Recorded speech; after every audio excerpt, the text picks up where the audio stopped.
Hi, Niall. Thank you so much. Have we unmuted everyone? Yes.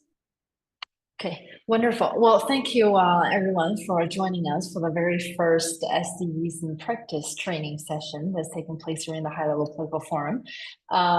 Wherever you are, greetings from UNESCO ESOC and our partners from ITU and Global Student Forum. With that said, please let me first invite our Director of UNESCO International Institute for Higher Education, Dr. Frances Pedro, to deliver the welcoming remark to everyone. Frances, the floor is yours. Oh, thank you very much, Lily. It's really a pleasure to welcome you all to the first training session of the SDGs in Practice series,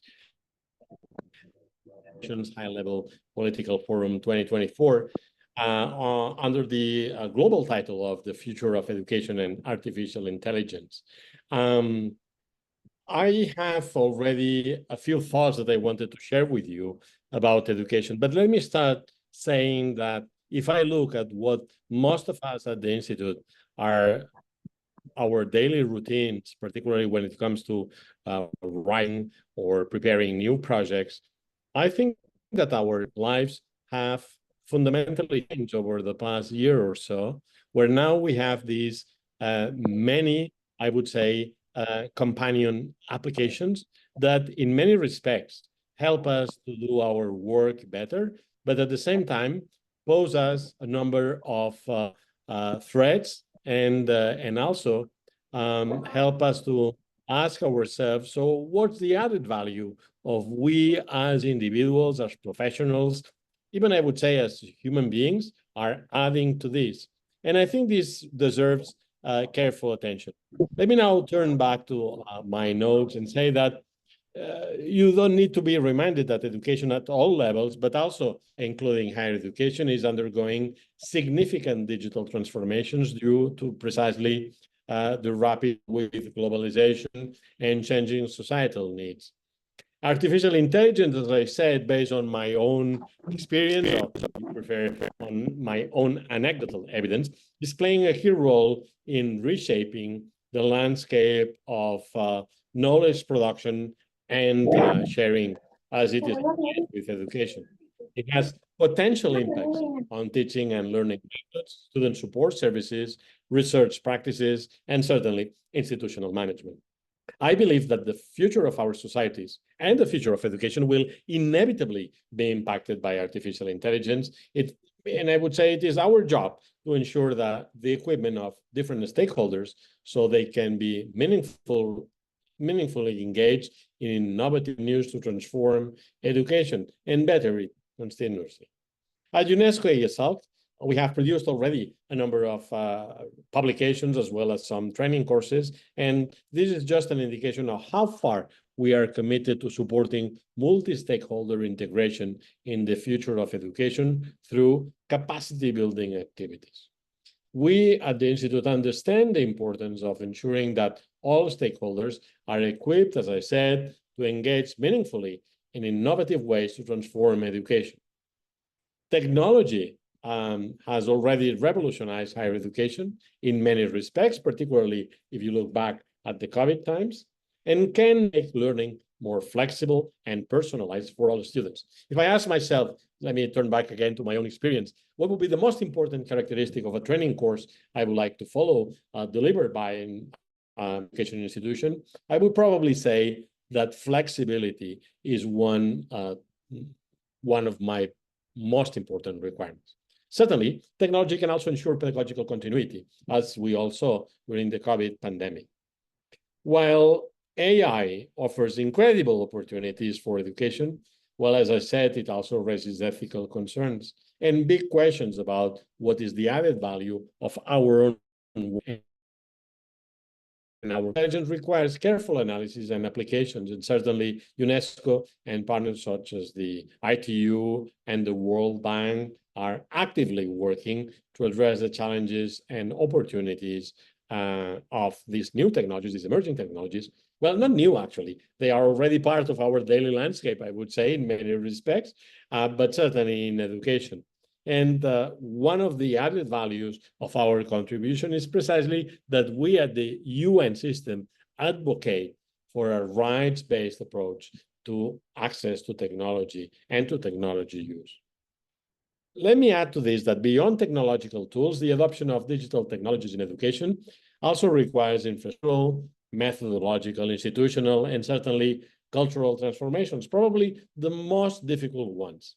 Relevant education stakeholders need to be empowered to effectively navigate their roles through the digitalization process. Nevertheless, I don't need to remind you, this transformation can only be possible if everyone is part of it. Access to digital tools, adequate educational resources, and should be a right for all and everyone. And unless the root causes of structural exclusion and discrimination are addressed, it will be challenging to support sustainable inclusive growth and rapid poverty reduction, a poverty that we also see when it comes to accessing technology opportunities. The systems and infrastructure used in higher education institutions need to be fit for purpose. Government should have up-to-date mechanisms in place to efficiently allocate resources and evaluate the role of technology in promoting high quality and accessible higher education for all. Addressing the gender gaps, an area which is also very close to UNESCO's mandate, especially in leadership roles, is also crucial. Data shows that there is an imbalance in the ratio of leadership roles for women in the job landscape and also in the higher education sector. Digital disruption is predicted to further widen the gender gap by contributing to higher job losses for women. Efforts to mitigate the leadership by enhancing digital literacy among women and providing a platform for learning and exchanging knowledge, as well as experiences in developing digital leadership, are, in our view, crucial. Also, through initiatives like the Young People on Transforming Education project, we are promoting intergenerational engagement in the digital transformation of education. By working together and sharing resources, I think we can realize our vision of a more sustainable and equitable future of education. Let me conclude by saying that digital transformation and innovations, such as AI in education, can only be realized through multi-stakeholder engagement and contextualization of practices. It is a bold vision, I know, but we firmly believe that we can make it a reality by collaborating, sharing resources, and remaining steadfast in our commitment to sustainability and future generations. Digital education in higher education can be a positive reality. Therefore, I urge you all to join us in this important mission as we explore the future of education and artificial intelligence. I really wish you a productive and engaging training session and meaningful discussions at the high-level political. Thanks also, let me express our collective gratitude to our colleagues from DESA and UNITAR for organizing this training. It is an example of how we can really collaborate, innovate, and shape the future of education together from the United Nations. Thank you very much, and I wish you the very best.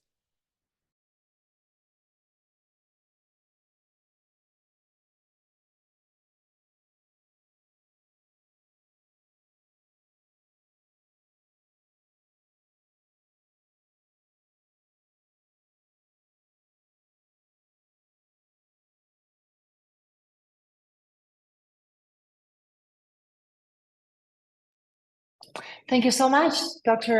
Frances Pedro, for the welcoming remark. And once again, really grateful colleagues from our member states and other relevant stakeholders, as well as our partner from ITU Global Student Forum, for really joining this event and taking the leadership and the engagement in moving forward with the topic of the future of education and artificial intelligence. So maybe just to set the ground for the activities that we're going to have today, based on what our director Frances already proposed on the importance of emerging technologies and AI in moving forward with the future of education, we want to highlight that throughout today's 2-hour training, we're really hoping to provide member states and other relevant stakeholders with some more comprehensive overview of the topic of future of education in the context of AI, as well as to explore how AI can be and is actually being integrated into the education system around the world and its potential impacts on access, quality, relevance, and equity. And at the same time, we're hoping that this training session will be able to facilitate a multi-stakeholder dialogue among member states and other relevant stakeholders, experts, and practitioners on the key challenges and opportunities in relation to AI in education. And last but not the least, we're really hoping that throughout the workshop, that will take place for the second hour, we'll be able to co-create the recommendations and the best practices for member states to harness the potential of AI in education to advance the SDGs.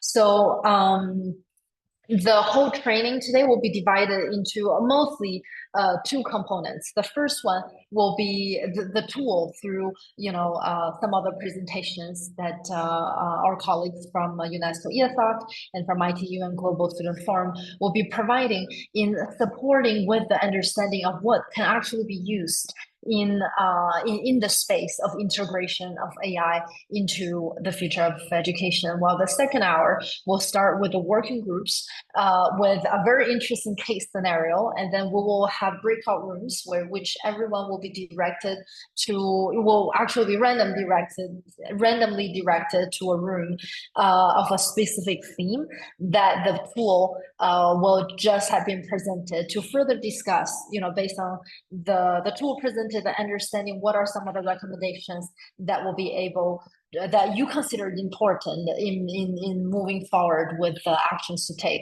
And then we're all gonna regroup and we're gonna have rapporteurs to share the recommendations discussed with each group. And last but not the least, we'll end with ways forward with strong messages so that everyone knows, whoever you are, whatever stakeholder status you have, there's something that you can do to positively promote the effective integration of AI and emerging technologies in the future of education. So with that said, if I may, please allow me to first welcome our first presentation from Mr. Jakob Blasius, the Executive Director of Global Student Forum, who will be presenting a tool on youth and student leadership for AI and the future of education. Jakob, the floor is yours.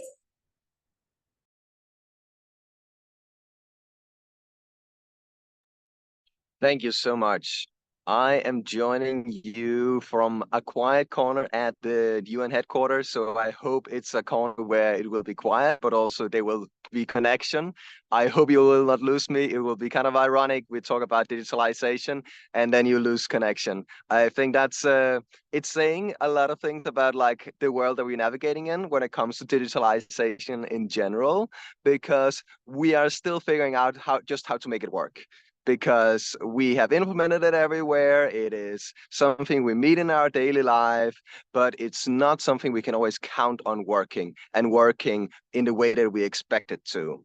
So artificial intelligence and digitalization in general, it's a matter that we talk a lot about at the moment. And I got the question a few weeks ago whether I considered artificial intelligence a good or a bad thing in education. And I'm like, it's neither of those. It's a tool. It's a tool that we can use for good. We can also use it for bad. So we have to learn how to use it, and we have to learn how to not use it for bad. So if we use it for the wrong things, we risk further exacerbating inequalities, and that is economic, that is gender, that is across geographical areas, across different groups of people. We also risk leaving some groups of people behind. We also have the risk of, when it comes to artificial intelligence, that we use the kind of things that are in the world right now and just build a level of artificial intelligence on top of that. And I'm like, maybe we should consider a little bit before we just the world as it is right now. And but what if artificial intelligence was part of that? Maybe we need to take a moment and reflect on how would we like this to play a role in our worlds. There's really a great excitement about digitalization and particularly artificial intelligence in the last few years, and that's good because it can do a lot of good things, but we are not really sitting down and having the conversations about how do we want it to work. We are really running out there to implement it very, very quickly. And I have the fear that if we do it too quickly, we will like get used to certain ways of it working, and we can't even make the argument why we are making it work that way. It just happened because we just implemented, and then we have all the pitfalls. So I think when it comes to artificial intelligence, there are like some of the big discussions at the moment is, do we want it to take over some roles because it can do a lot of practical things? Are there things where it makes it easier, that it makes it cheaper to do things? But what does it mean if you make it cheaper? Does it mean that you can cut down on the number of teachers if there's a certain practical things that you shouldn't do anymore? Is that an argument for cutting funding for education? Because then you can already see, my God, this is not a good thing. This is something that can really hurt us in the long run because it's used as a tool to save money, not to further the quality of education. So we really think like, how are we implementing it? How are we doing this? And not just do it because everyone else is doing it. And you can't even open any application without it telling you, oh, now it has AI here. And yes, it's nice to go in and open Word, and then you're like, do you want Copilot to support you? And I'm like, maybe, I'm not sure, because like how are you using the data I provide? How are you supporting, like, is my writing becoming better because there's some artificial intelligence supporting my writing? Or am I being a worse writer because I have a constant reminder that could improve? And is my creativity getting hurt because I just take the easy road and follow whatever suggestions the artificial intelligence is making?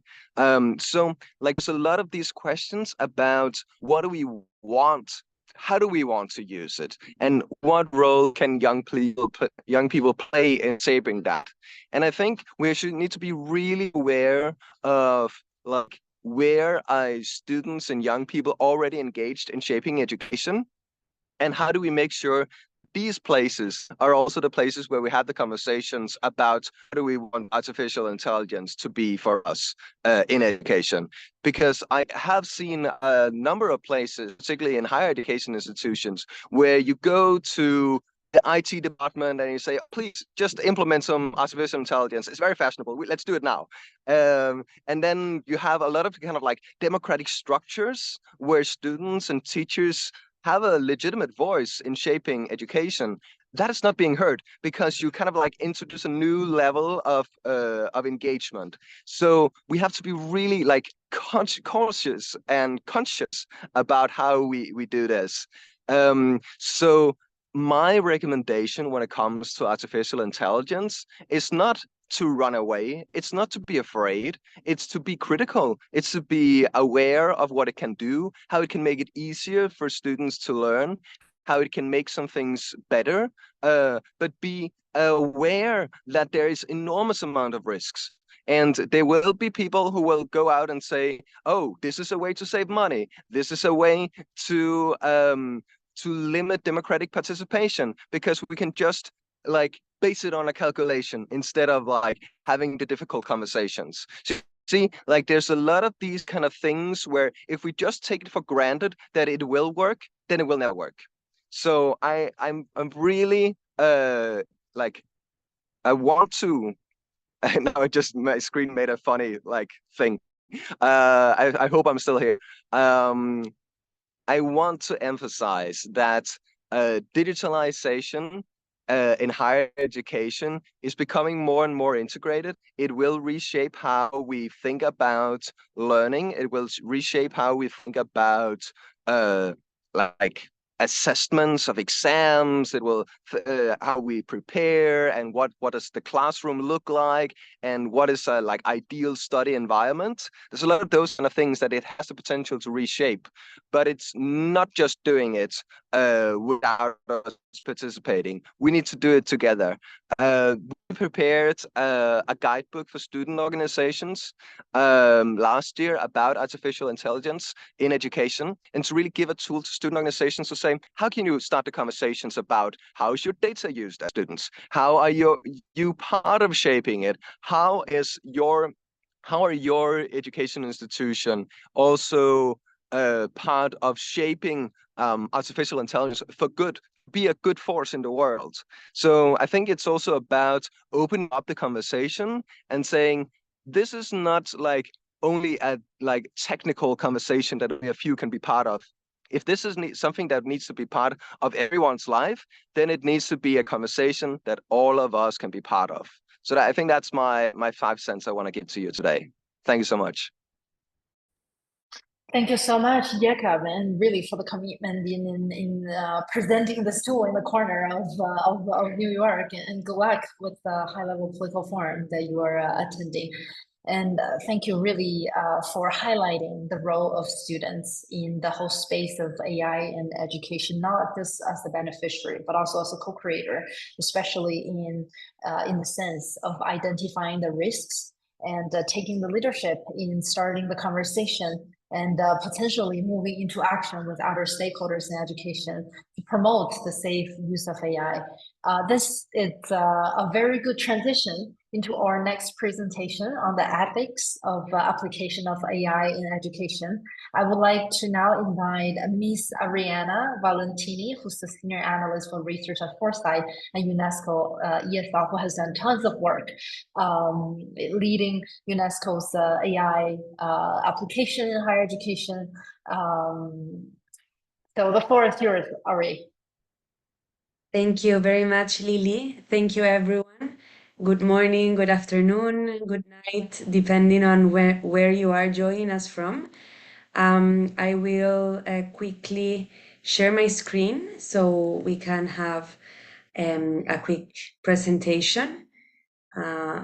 Just let me know if you can see it. Yes. Yes? You see very well. Yes. Perfect. Thank you. Thank you. Okay, so perhaps, I mean, everyone has already heard about artificial intelligence. Perhaps you have already also been able to see the potential that artificial intelligence can have in education.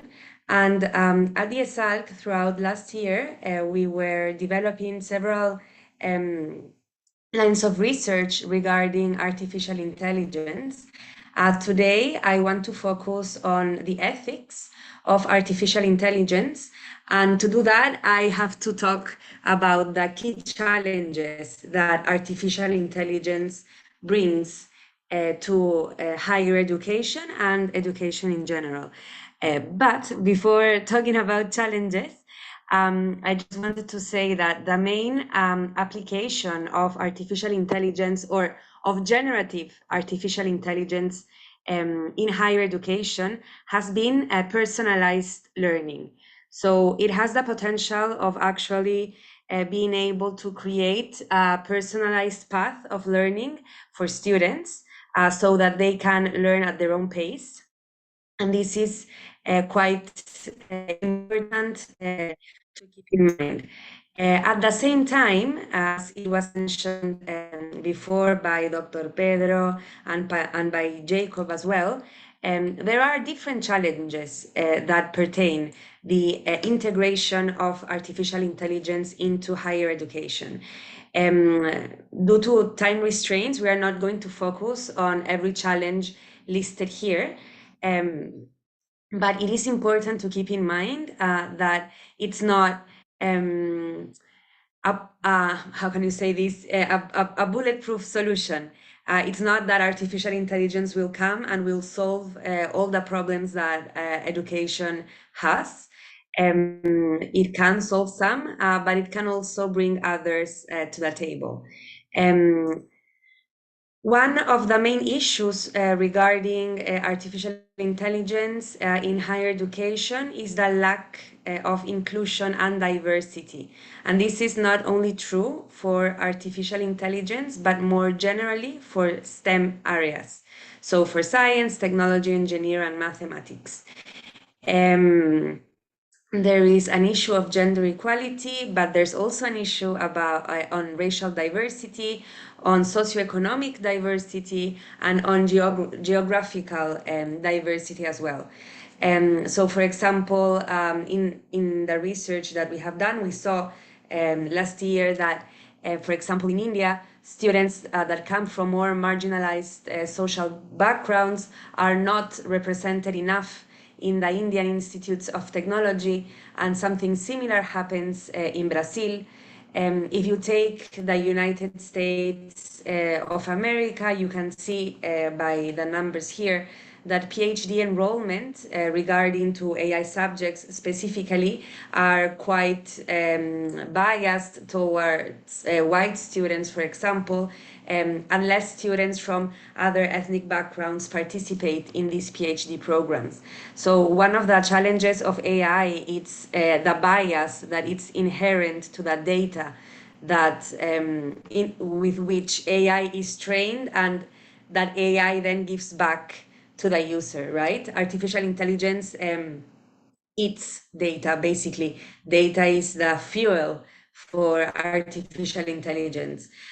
So whatever bias comes through data will also be reproduced by artificial intelligence. And this is something that we always have to keep in mind when our students are using it, when we as teachers are using it, etc. Another big issue regarding artificial intelligence is sustainability. And I don't think this is something that we talk about enough of sustainability.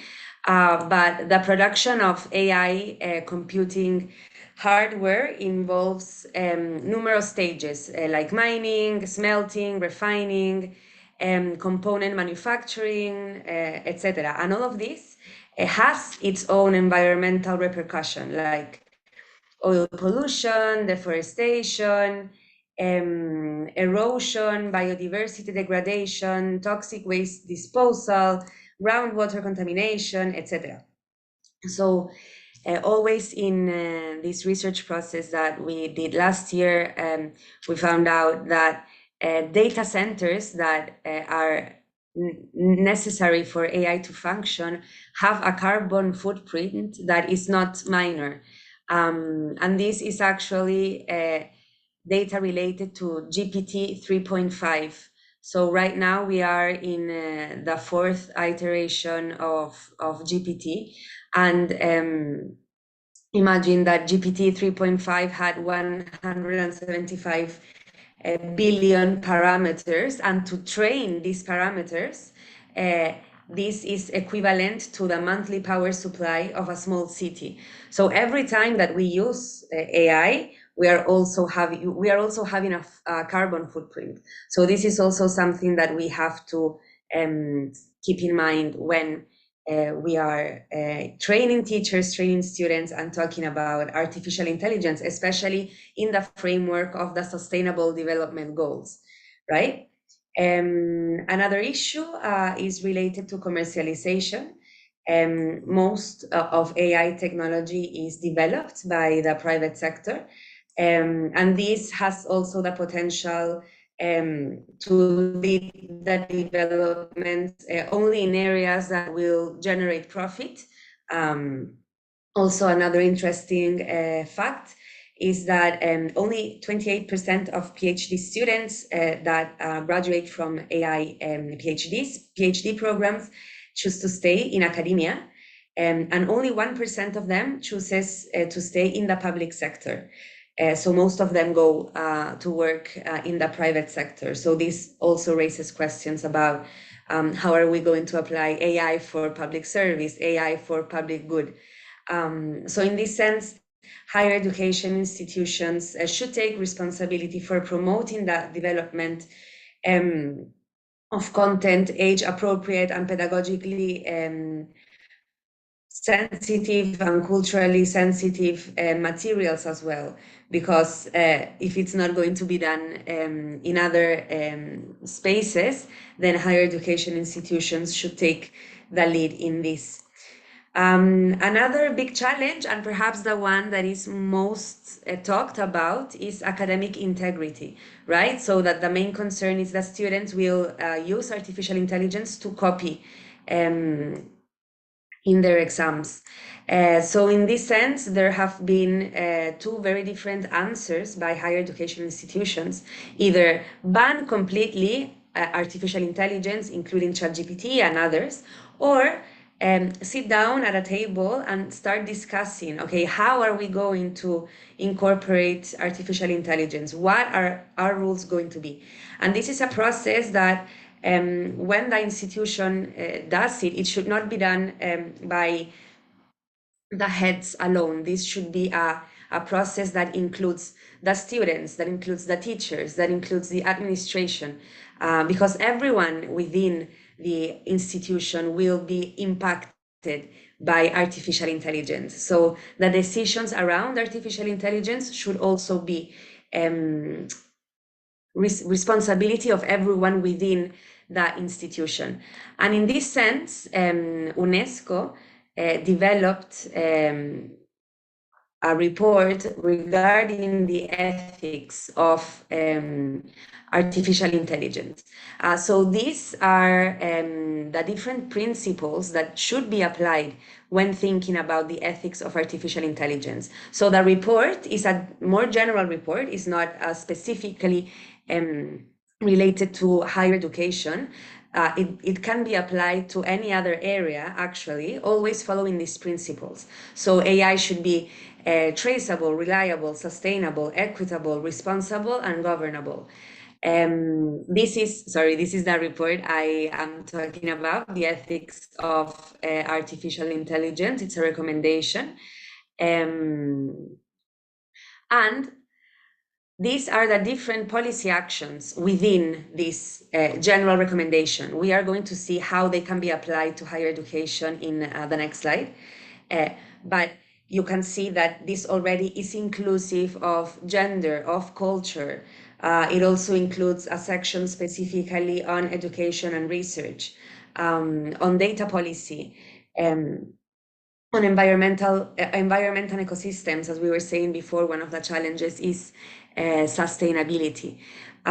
So how can we apply those principles and that recommendation policy areas to higher education?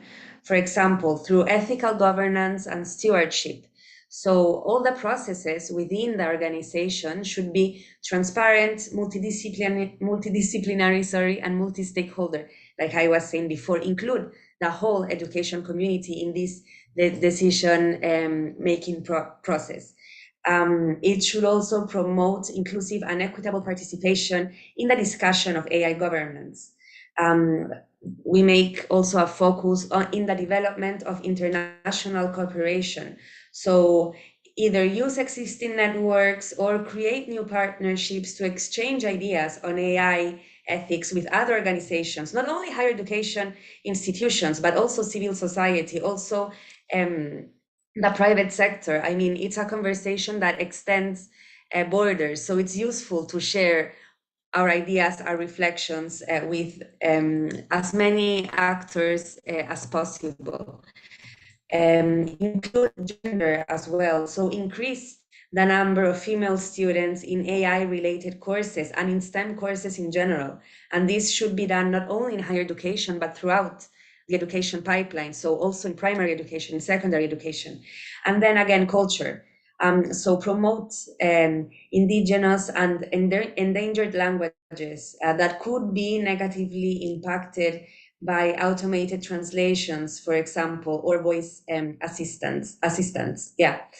And in the publication we launched at the end of last year, we also have a practical guide to responsibly integrate AI into higher education. This is a It's online, the report. You can actually look for it, and if you're interested, get to know it a bit more. But these are basically the main steps of for integrating artificial intelligence in a responsible and ethical way within the institution. So first, start by building internal capacity, right? You need to have people that know how are the systems working, etc. Develop a policy framework, and like this, like as we said, this should be include the whole education community. Then you can innovate in pedagogy and skills training, and of course this has to include training in AI ethics, not only for students but also for teachers and the administration. Promote AI application and research, and ethics goes into research and the application of research as well. And then mobilize knowledge and communities around AI, and you can do this through partnerships like we were saying before as well. And of course, improve gender equality for artificial intelligence in higher education. And yes, as I said, this is free access report that you can all read if you are interested in knowing more. And for me, this will be all. Thank you very much. Thank you so much, Ari, and thank you for really going down to earth through the angle of higher education as an example of how education overall at all levels can, support with the integration of AI, and what are actually some of the impact of the integration of AI leading to potentially the governable, sustainable, traceable, equitable, reliable, and responsible use of AI. Thank you so much. And we're really hoping that as much as different levels of education, from early child development to basic education to TVET to informal to higher education, as much as all those different levels have the specificities that can really take advantage of emerging technologies as a tool, we also hope to see the synergy and the middle and the common ground that they have in terms of shared challenges and shared solutions. So with that said, at this point, I would really like to give the floor to Ms. Ursula Wenhoven, the Director and Representative to the United Nations of ITU in New York, in presenting the infrastructure and connectivity for digital transformation in education, which, to be completely honest, is really the foundation for any usage of technology to even take place in the space of education. The floor is yours, Ursula. Thank you so much for joining us. Thank you so much.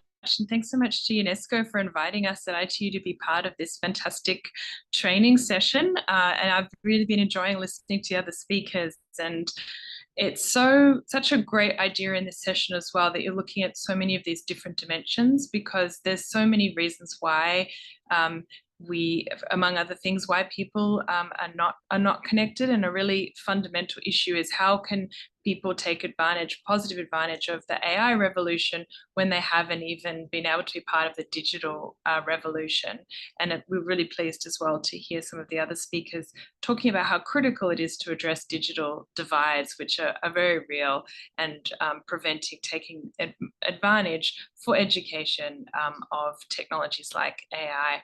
So to set the context, I wanted to start with a few facts and figures.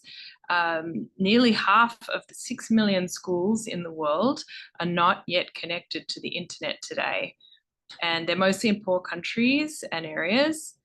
More than 500 million students have no access to the internet. And the power and transformational potential of internet access and use is not at all equally distributed, as we've also been hearing. Of the estimated 2.6 billion people who've never, ever been connected, the majority are women and girls, or other groups who face other kinds of disadvantage. And unconnected children are more at risk across issues like health, gender equity, education, and ability to have these kinds of jobs in the future, which will increasingly have a digital element to them.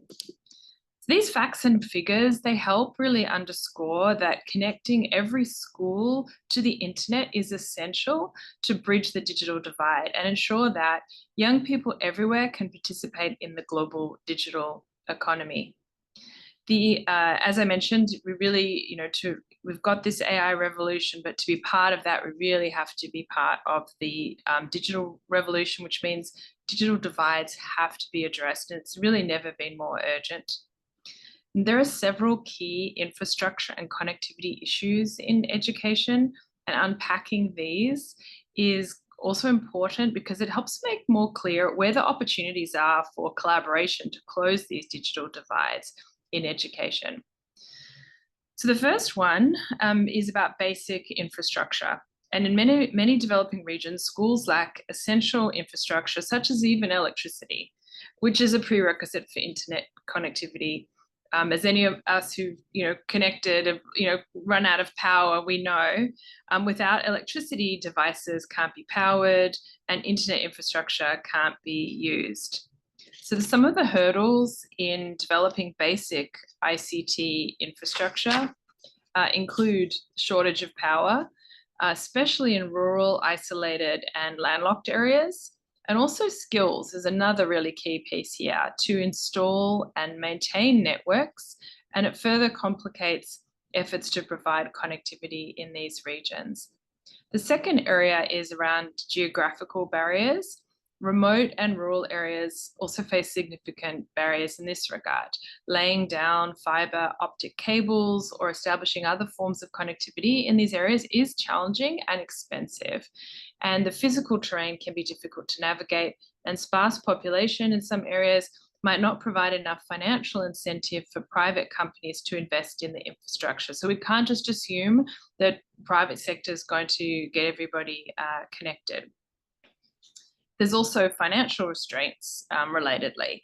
So even where infrastructure might be feasible, financial constraints can be a major obstacle. Many governments and local communities in developing countries do not have the necessary funds to invest in the traditional infrastructure needed for widespread internet connectivity.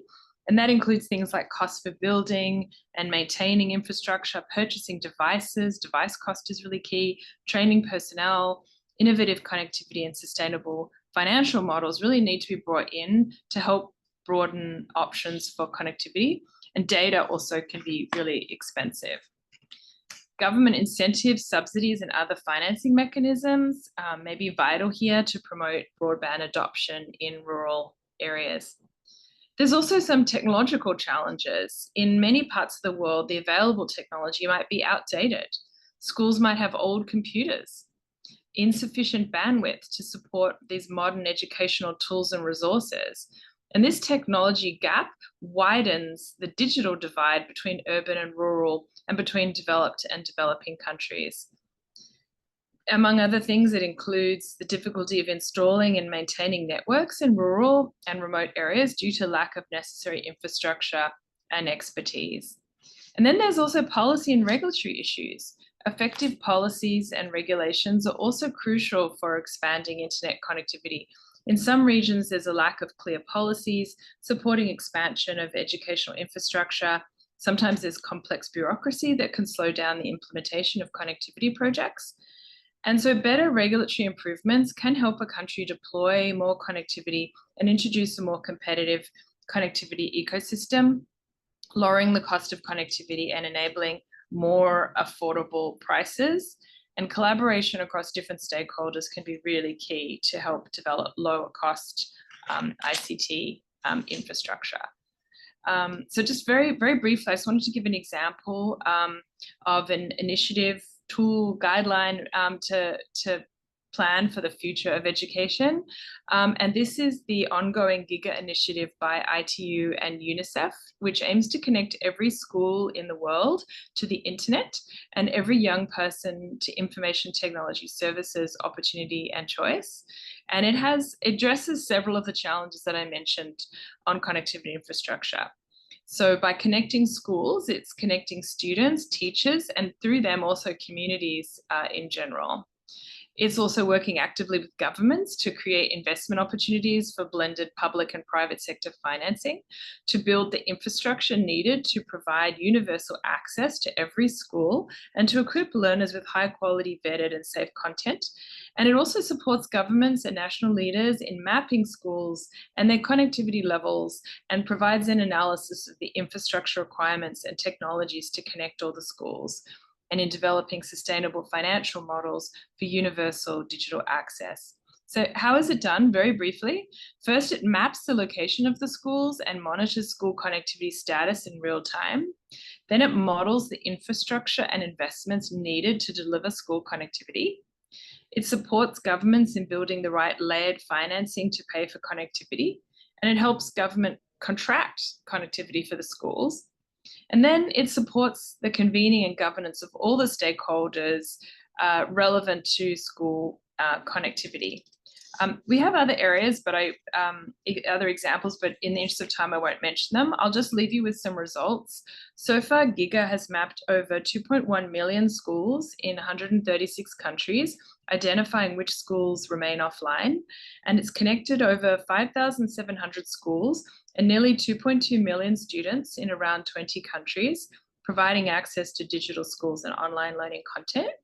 And last, the reach has now been expanded to 30 countries with the goal of connecting further 25,000 schools and 10 million students over the next 18 months. Thank you so much again for inviting us to be part of your awesome session. Thank you so much, Ursula, for really, highlighting what it means by the digital divide and what it entails to different stakeholders and getting involved to address different challenges. And I think I already mentioned it in her presentation as well, in electricity, in the impact on climate change and climate action as well. AI and education, or AI in general, does not stand alone by itself. So as many other emerging technologies.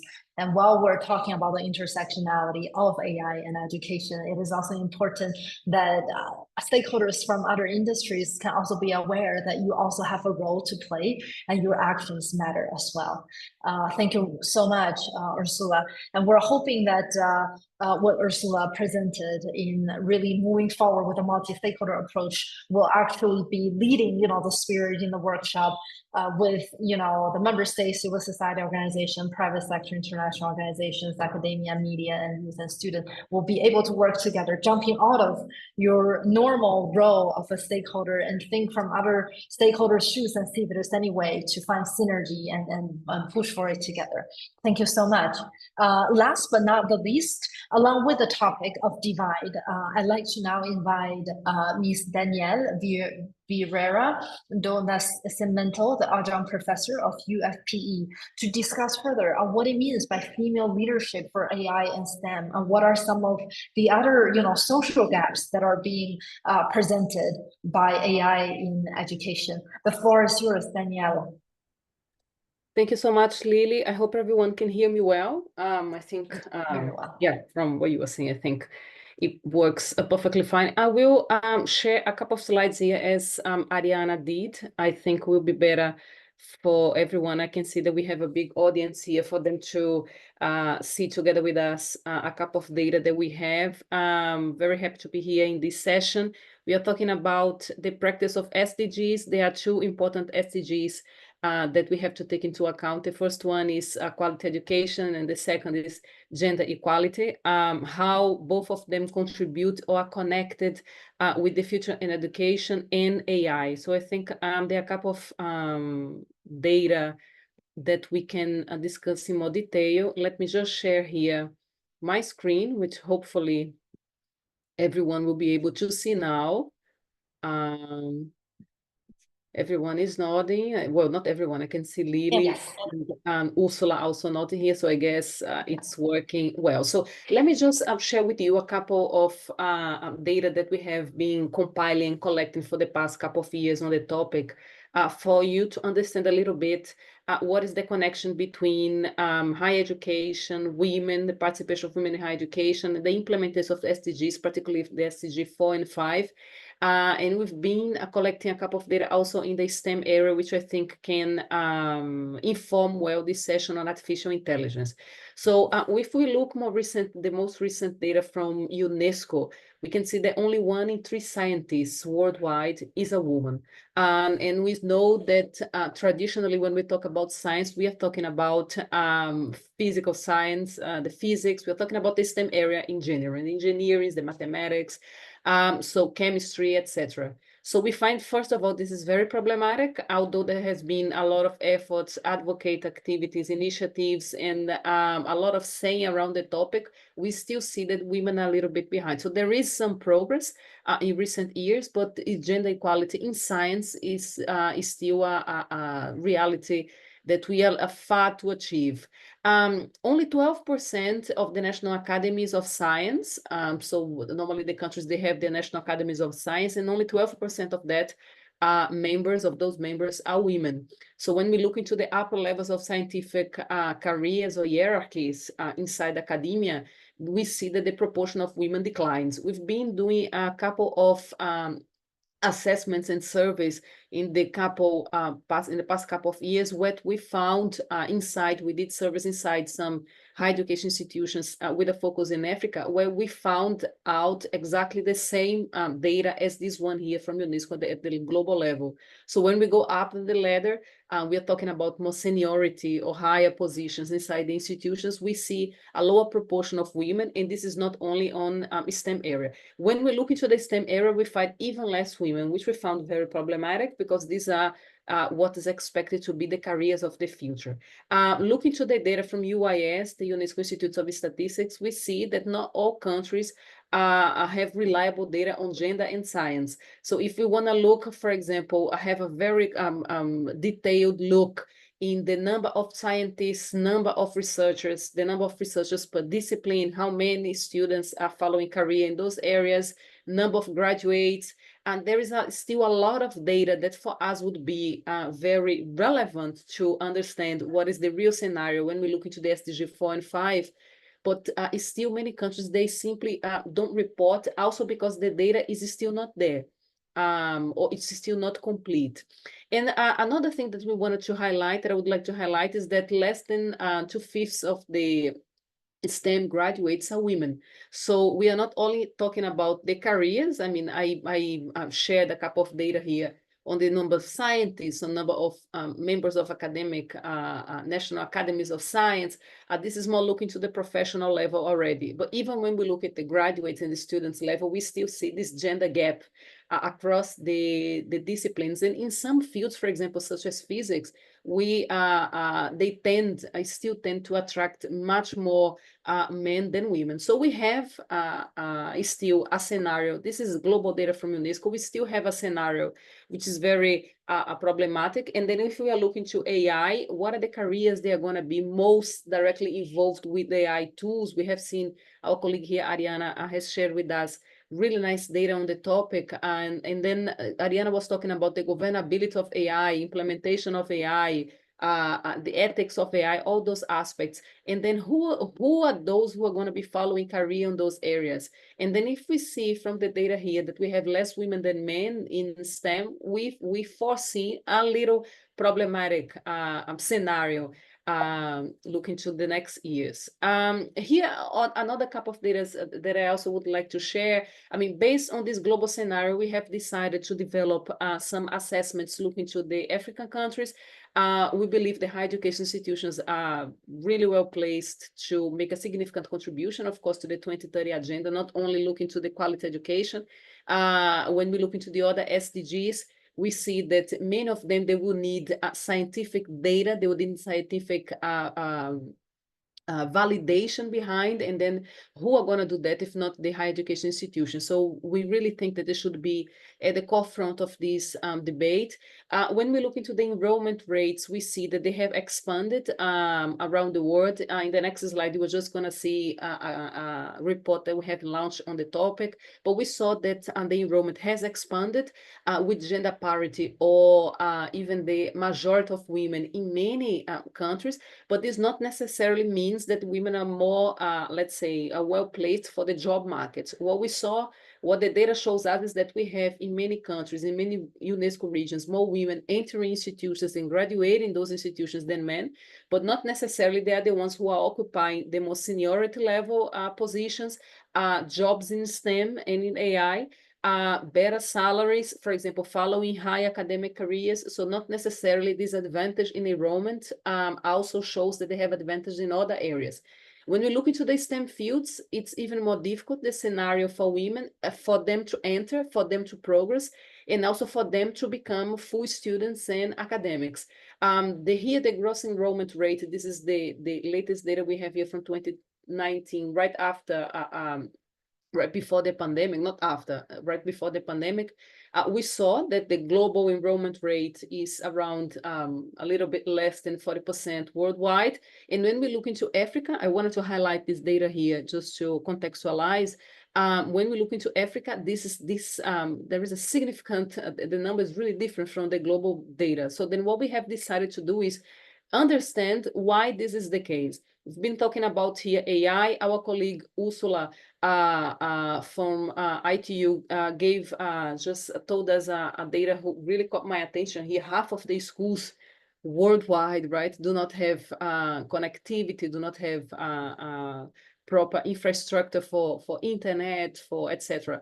for these technological tools. This is a really problematic data. And then this shows, for example, when we go into more areas which have less infrastructure, this is also aligned with their gross enrollment rate in higher education institutions. So then based on that, we wanted to understand a little bit more why that is the case in Africa. And then I welcome everyone to see here or to check on the webpage some of the reports and documents that we have been launching on the topic. We launched one in 2021, right after the pandemic, where we look into the enrollment rates, globally speaking, and some persistent challenges that women face when they enter higher education institutions. Then in 2023, we decided to look into more detail in some countries in Africa. We looked to the Eastern Africa, and we analyzed Kenya, South Sudan, and Uganda. We also bring some data here.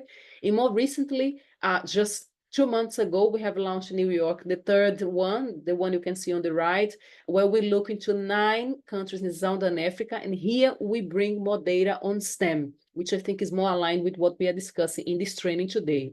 This is just for you to have an idea of the STEM, from this latest report that we have on the STEM numbers, figures, according to students per gender. And then you can see that we have overall more male students than female students in all the areas, technology, engineering, mathematics, particularly. When we look into science, we see a little a more, let's say, equal numbers. Look into our sample. This sample here refers to 38 nominated higher education institutions in 9 African countries that have reported to us.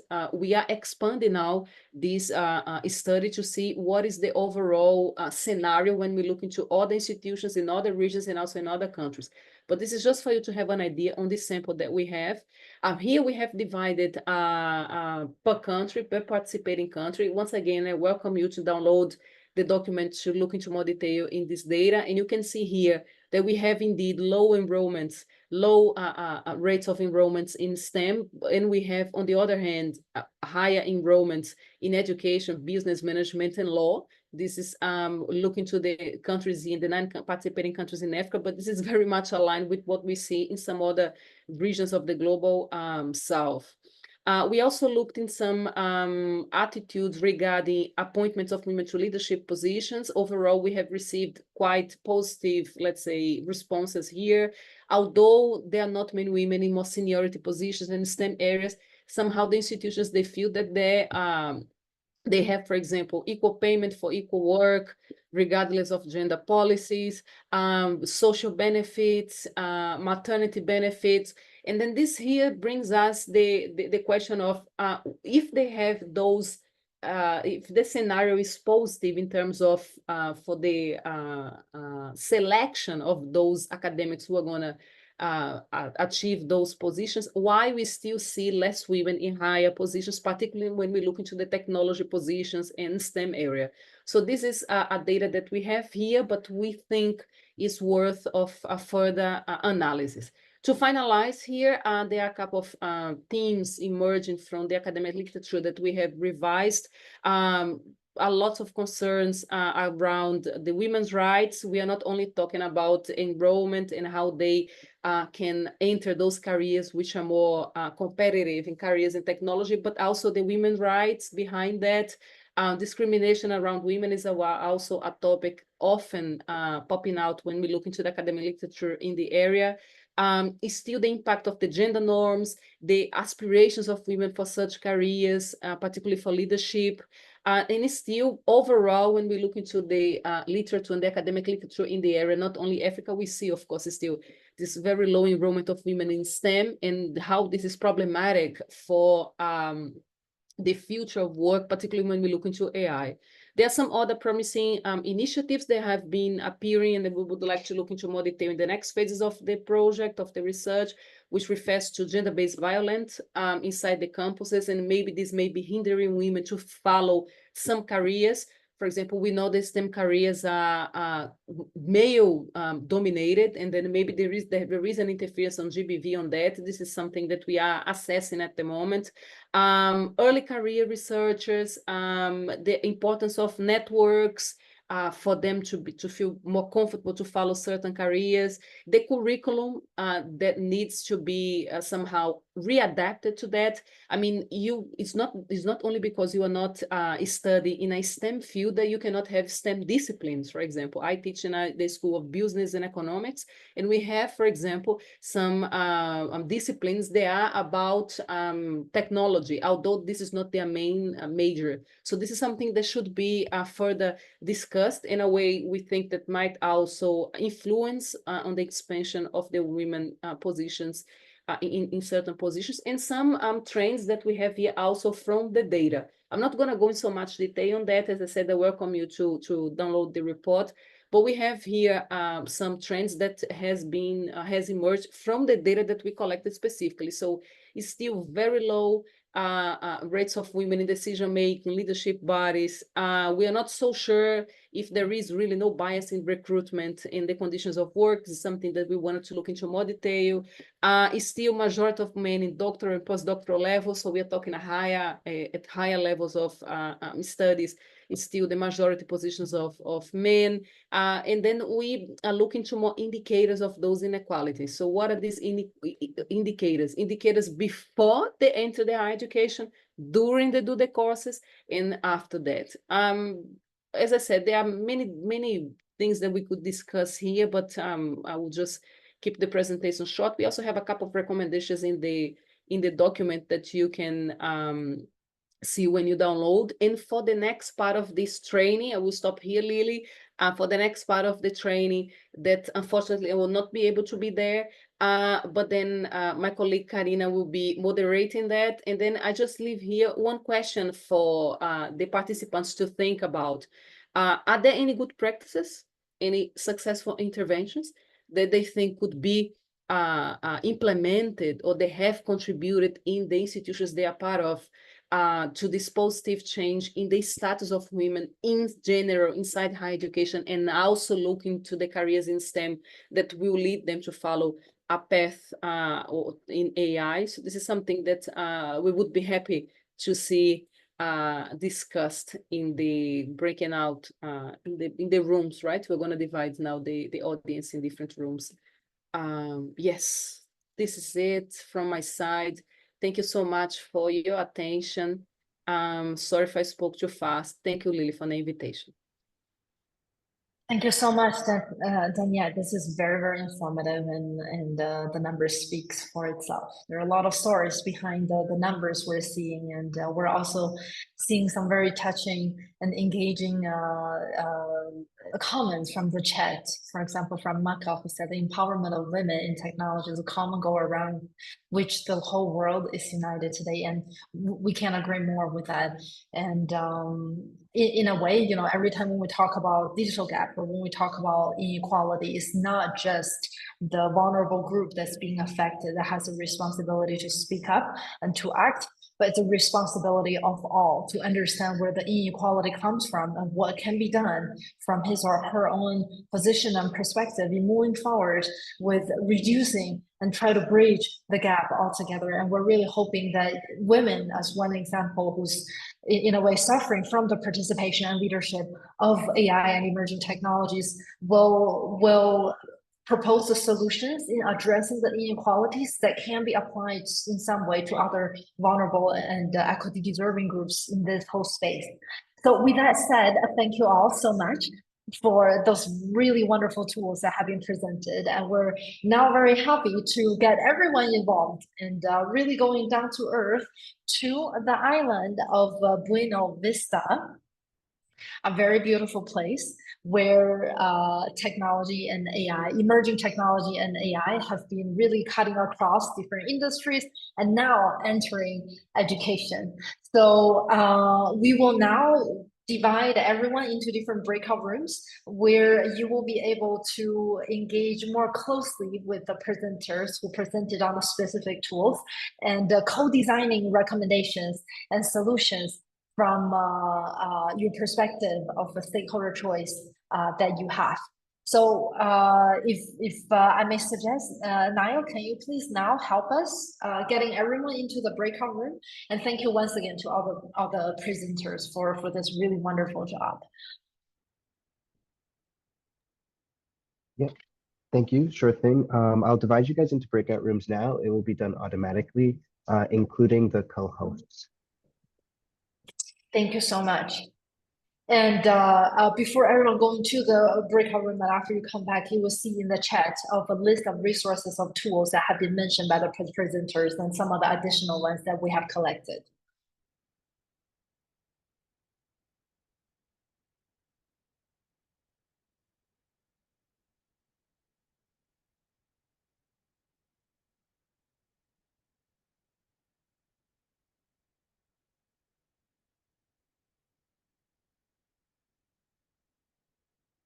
And as Niall is dividing everyone into the breakout room, want to highlight that room number 1 is gender-based topic, room number 2 is youth and student, room number 3 is ethics and application, and room number 4 is infrastructure and connectivity.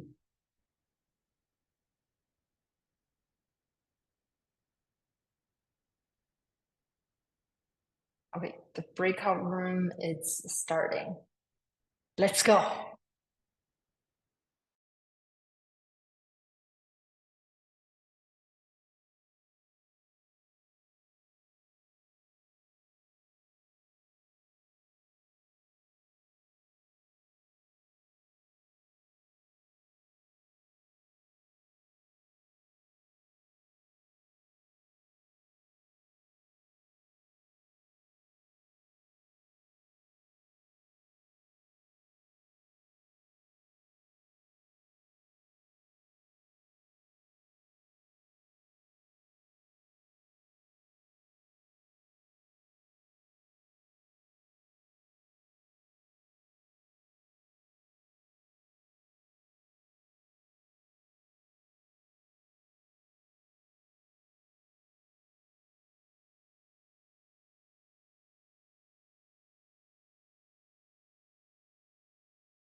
Niall, can you tell me where are you? Which one are you?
Hi, Niall.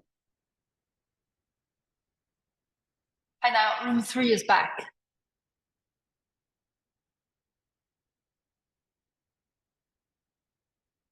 Hey, Lily, I am back too. Okay, wonderful.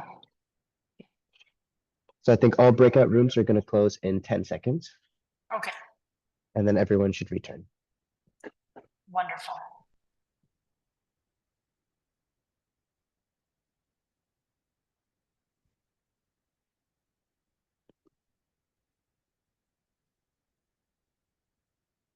Here we go.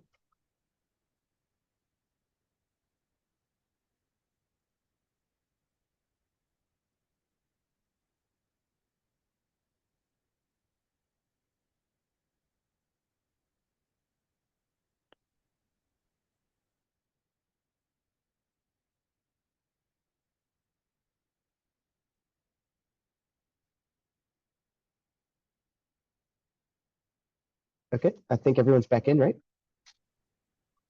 Wonderful. Well, welcome back, everyone. Very glad that no one got lost. Safe and sound back to the main room. Thank you so much. And I mean, we trust that you have had very stimulating discussions, and you have had this very, diverse perspectives brought by your different expertise and different regional contexts, engaging to support with the development of Buena Vista. So with that said, we'd like to now give the floor 2 minutes for each room, so that the rapporteur of each room can present the concrete recommendation that you have discussed moving forward with AI and futures of education in your particular topic. So now, room number 1, who's the rapporteur? Daniel, please, the floor is yours.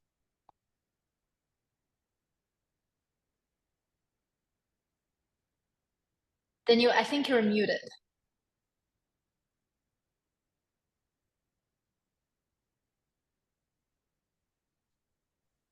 Okay, I was unmuted by you. Now we Okay. can hear you. Okay, thanks. We talk about the gender and how to avoid the problem of inequality in gender, and we propose 3 points. The one is about the STEM, the problem with the STEM linkage of women, and we in this point we think that we need to promote the linkage of girls to the STEM career, and there are some important points to take into account, like the financing and use role modeling to promote this participation, and apply the personalized capacities of the artificial intelligence to train and to create a specialized training to girls. The second point was about the how to promote regulations about the IA, and in this point we talk about we need to promote the participation of the stakeholders with focus in a society, in a representation of the society, and maybe with the collaboration of supranational organizations like United Nations. And as third point, we talk about campaigns and trainings to the society, how use the artificial intelligence, putting attention in the bias behind them, for one way at the use, and in other way in the knowledge production, like research projects or things like that. All these 3 points focused by government policies, and maybe with a committee or commission that help to promote that at the country. Thank you so much, Danielle. Very strong on the group focusing on women and equality. Now let's move to room 2, focusing on youth and student. Who's the rapporteur? I'm gonna be the rapporteur, the representative of the room. Go ahead, Maria. Thank you. We came up with 3 main recommendations from the different points that everyone in the room shared. So from the point of view of the students, it was proposed that AI algorithms must be designed to reduce bias, prevent discrimination, and uphold the fundamental rights and dignity of every student and young person. Secondly, it is important to engage and personalize education for a more efficient and inclusive learning environment for youth and students, especially vulnerable groups. We talked a lot about refugee groups, displaced youth, and also students with disabilities. AI can be a great tool for that. And on AI being a tool, it was also discussed that AI must be a research tool for students and faculty members and ensure that it is a safe one. As was discussed and as Jacob pointed before, it is important that we keep in mind that AI is not good or bad. It's just how we use it and how we use it as a tool. So it was very important for the group members in our room that it is a safe tool to use. So thank you very much. Thank you so much, Maria. Already see some inner synergies. Already we're coming from slightly different perspective of focuses. Now, room number 3 on ethics and application of AI. I now like to invite our rapporteur, Maria, another Maria, to present the recommendation from room 3.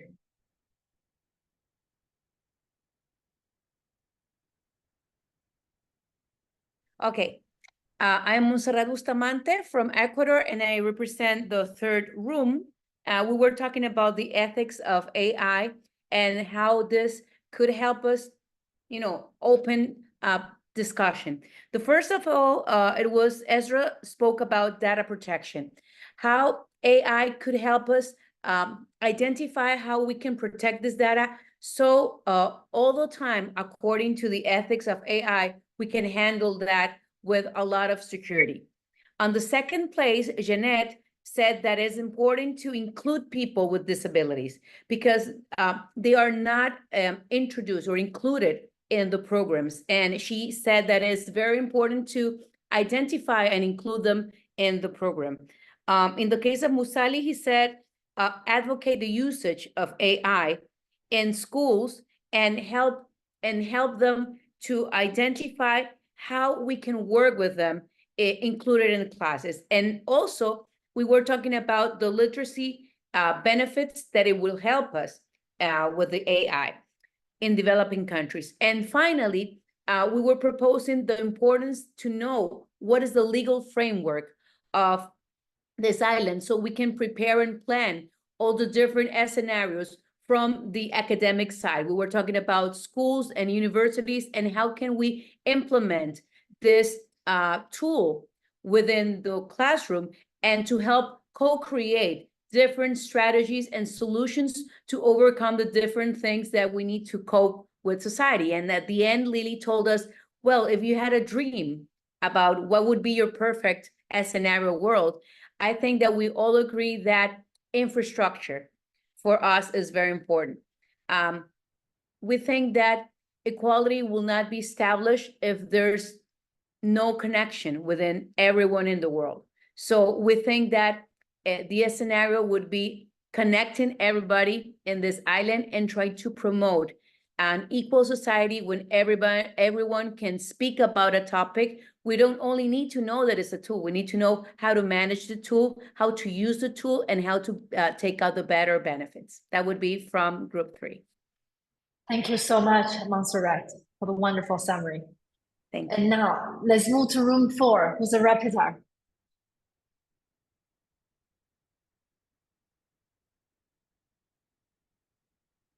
Room 4. I think it was Larissa, one of our Larissas. Okay. Larissa Larissa Hinojosa. Larissa, are you there?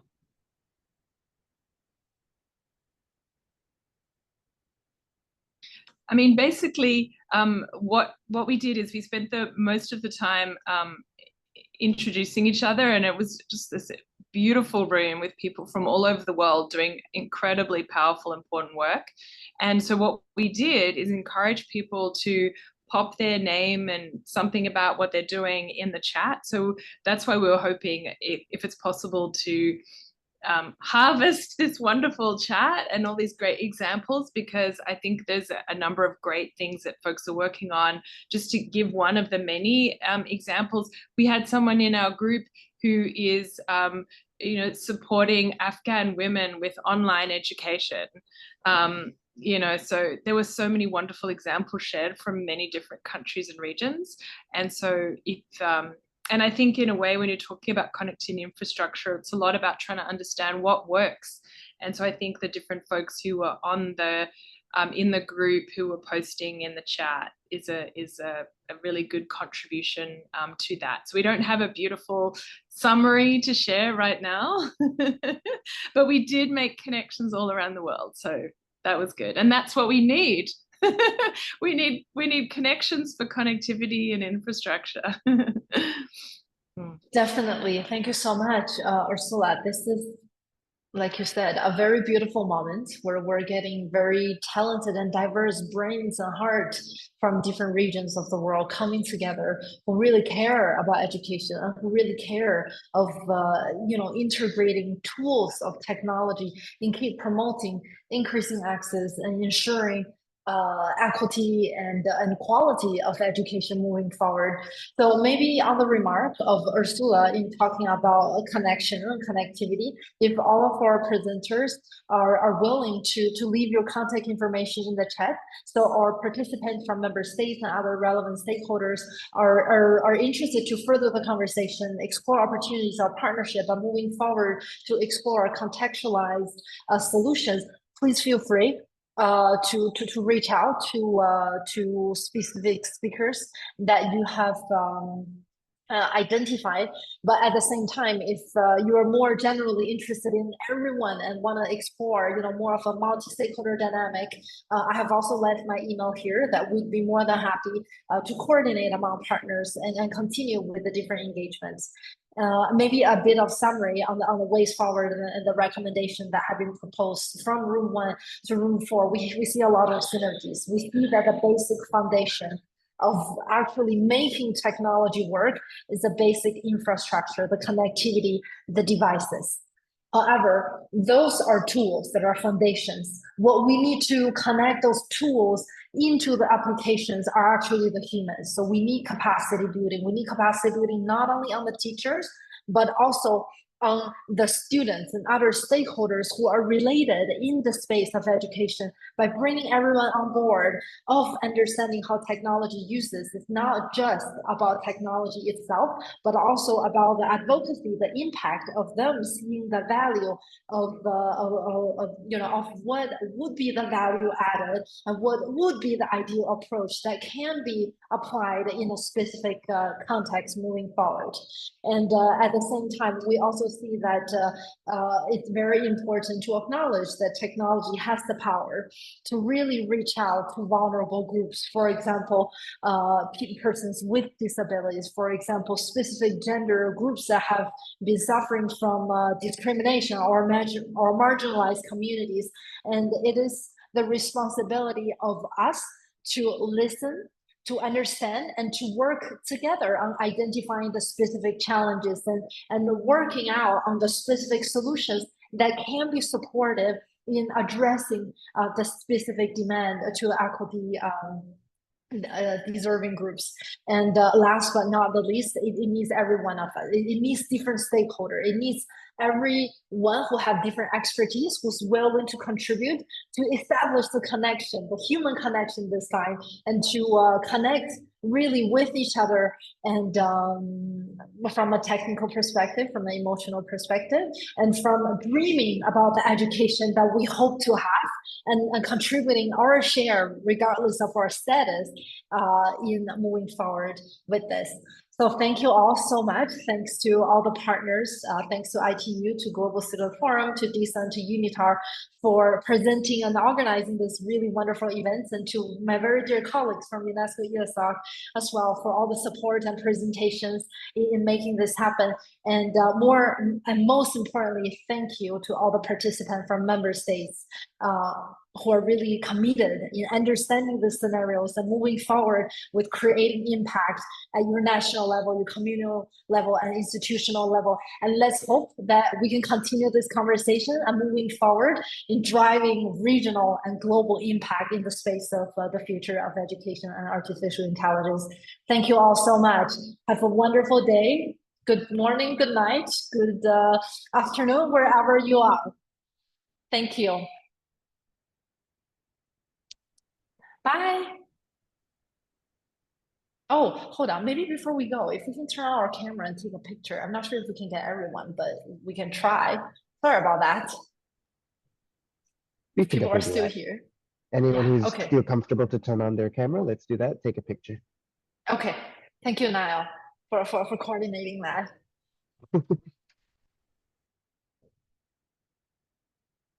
Sorry, who's taking the picture? Sorry, Niall, are you taking the picture? Or should we take the picture? I'll take it. I'll take it. Okay, okay. Why don't you count so everyone Okay. can see? My office is a bit noisy, so I'll do this. Okay.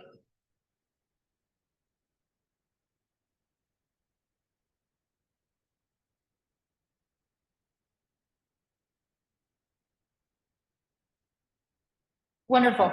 Thanks Okay, everyone again. Goodbye. See you later.